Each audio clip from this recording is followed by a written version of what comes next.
So we're leaving for Mozambique in about a week, and I have been working on this build with Alamo for a while.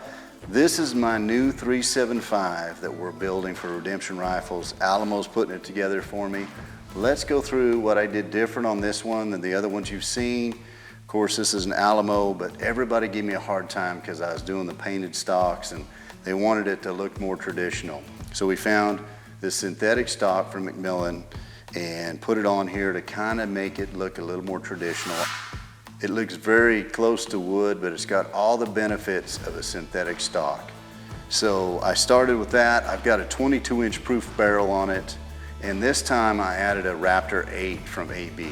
The last one you saw me build was a Raptor 10. I shortened it up, still got the decibel reduction that I want.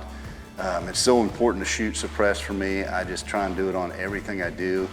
On a dangerous game hunt, it's more important than ever. I like to be able to hear my pH, hear what's going on in my surroundings, because it is a dangerous game hunt. And the more that you can be aware of your surroundings, the better. This is the most accurate, precise one I've tried, so I go with AB in all my rifles. Of course, I topped it with the Vortex Gen 3 Razor 1-10. It's a first focal plane, and so when I zoom it all the way out, I have like a red dot open sight. So if I'm in tight quarters, I can go in the brush. It's got a lit reticle in the middle so I can see the dot, but the reticle and all that stuff gets out of my way, so I just have a red dot. When I get a little longer shot, 10 power makes me more confident, so I really like it.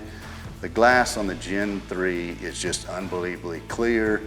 It's a solid scope. It's built for durability. The thing is, the Buffalo runs us over, wrecks it.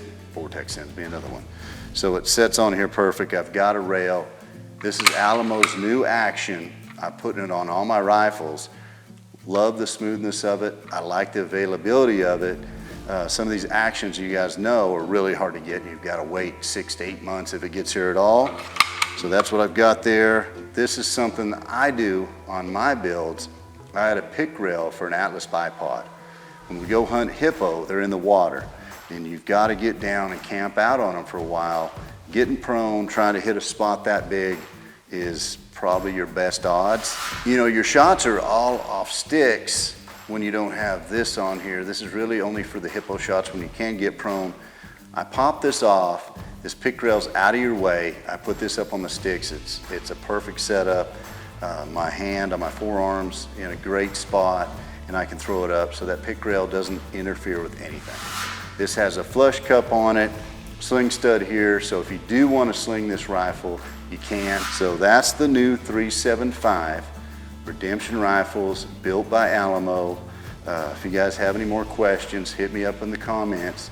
Subscribe to the channel for more builds. I've got so many guys calling me building this rifle to go to Africa this year. I'd love to build you one.